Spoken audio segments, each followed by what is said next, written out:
Bonjour tout le monde. Alors nous sommes le mardi 14 février. Voilà, j'espère que le son sera meilleur aujourd'hui que la fois passée. Je voulais partager aujourd'hui avec vous la notion d'engagement concernant les soins, ce qu'on appelle soins en tout cas. Voilà. Peut-être qu'on reviendra plus tard sur le mot soin qui est un peu galvaudé à mon sens.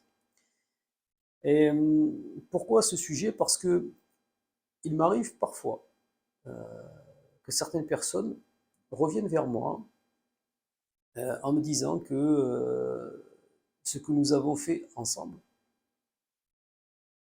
pas ce que j'ai fait, hein, ce que nous avons fait ensemble, n'a pas fonctionné, ou pas de façon pérenne. La réponse à chaque fois est la même, c'est et vous, qu'avez-vous fait pour aller mieux?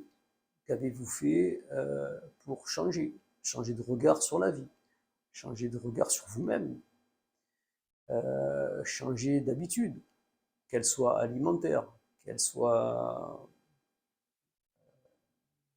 par rapport à nos amertumes, à vos amertumes. Qu'avez-vous fait? Voilà. Pour la petite histoire, une personne, entre les fêtes, m'a contacté parce que cette personne avait un problème de tendinite à un coude. Bon, dans l'état, c'est pas très grave. Et cette personne faisait beaucoup de squash, ou du tennis, ou du squash, enfin. Il me semble que c'était du squash. Et je lui ai d'abord conseillé de se reposer, de boire peut-être un peu plus d'eau et surtout de se reposer. Et donc nous avons pris un rendez-vous et elle avait rendez-vous, je crois, quelques jours après avec moi. Le jour J, je reçois un texto en me disant, qui disait j'ai décidé de faire du sport toute la semaine et étant donné que la semaine d'après je serai en vacances, j'ai trouvé plus judicieux de reculer le rendez-vous la veille de mes vacances, si vous le pouvez.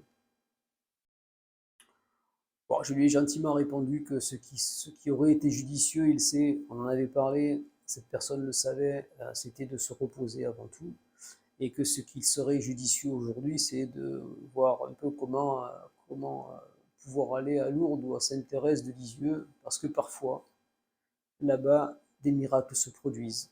Moi, je n'en fais pas.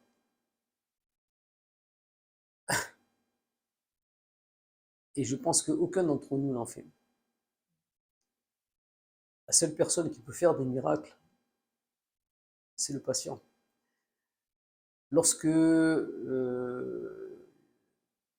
Jésus rend la vue à Lazare, il lui dit pas, moi, Jésus-Christ, fils de Dieu, je te rends la vue. Non, il lui a dit qu'il en soit fait selon ta foi. Voilà, donc je me positionne pas au-dessus, voilà, pas du tout. Même s'il a dit ce que je fais, tu le feras au centuple. Ceci étant dit, je pense que les seules personnes habilitées à soigner sont des soignants. Alors qu'aujourd'hui, tout est soin. On va chez l'esthéticienne, c'est un soin. On va se faire les ongles, c'est un soin. On va voir le magnétiseur, c'est un soin. Tout le monde fait des soins, en fait. Ok. Lorsqu'un médecin soigne, d'un cancer, par exemple, en aucun cas il prétend guérir.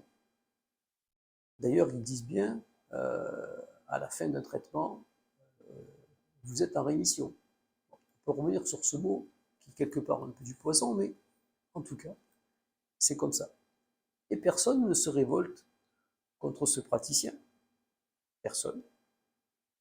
Donc encore une fois, la seule personne habilitée à soigner, et non pas à guérir, c'est un soignant. Les guérisseurs, les magnétiseurs, les énergéticiens, etc., toutes ces personnes qui œuvrent dans ce que nous appelons la médecine parallèle,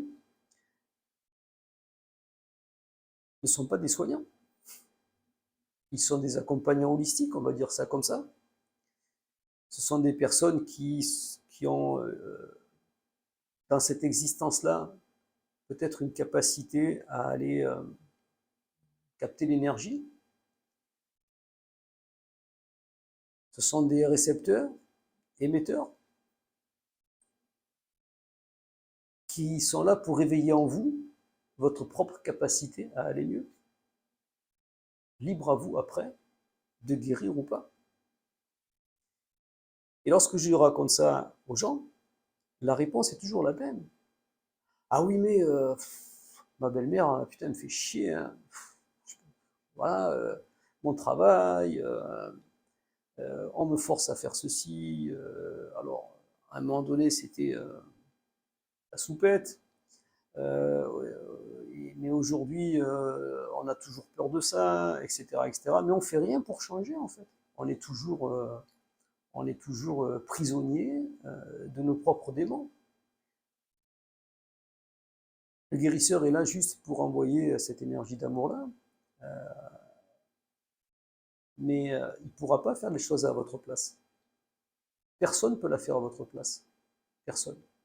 Alors oui, c'est vrai, parfois, en une seule fois, on peut enlever une douleur. En une seule fois, en même temps que la douleur s'en va, la personne comprend et accepte de transmuter des choses en elle. Mais ce n'est pas toujours le cas. En revanche, il arrive aussi qu'en une seule fois, la douleur puisse partir.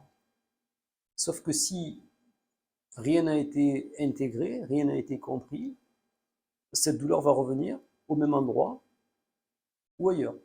Et parfois c'est pire d'ailleurs. Parfois c'est pire. Donc il est intéressant de retrouver notre propre souveraineté et de prendre conscience de notre légitimité à la vie et de notre, encore une fois, propre souveraineté. Et les événements passés depuis 3 ans nous montrent bien ça. À quel moment nous allons être en capacité de prendre les rênes de notre mieux-être, voire de notre bien-être. Et pourquoi pas, avec un peu de chance, de notre bonheur. Et à ce moment-là, on comprendra peut-être qu'il est fortement conseillé d'arrêter de trouver, d'écouter des gens qui se prétendent être lumineux, de trouver la lumière dans des gens qui prétendent être la lumière. Parce que ça, c'est un vrai piège. C'est un vrai piège. Pourquoi? Ah, on va être soulagé, on va être soigné par ces gens-là. Parfois, l'impression d'avoir guéri. Parce que nous sommes sous emprise. C'est pas très constructif. Sauf que, comme nous sommes souvent des gros fainéants, nous sommes des assistés, des personnes qui ont été infantilisées depuis des décennies. C'est vrai que c'est facile.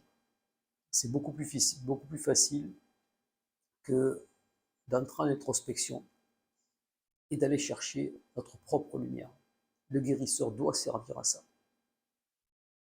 Doit servir à ça. Pourquoi? Même si vous le trouvez lumineux, et au contraire, c'est intéressant. Pourquoi? Parce que si vous trouvez quelqu'un de lumineux, comme étant lumineux, pardon, ça veut dire que vous l'êtes vous-même. Vous ne pouvez pas reconnaître à l'extérieur ce que vous n'avez pas à l'intérieur. C'est pas possible. Donc il y a urgence justement à arrêter d'idolâtrer les guérisseurs, etc., etc. Tous ceux d'entre nous qui prétendent être au-dessus de Dieu. Pour terminer, je crois qu'il y a un proverbe qui dit ceci. Le sage ne dit pas ce qu'il sait, et le sot ne sait pas ce qu'il dit. Voilà. À très bientôt, et prenez soin de vous.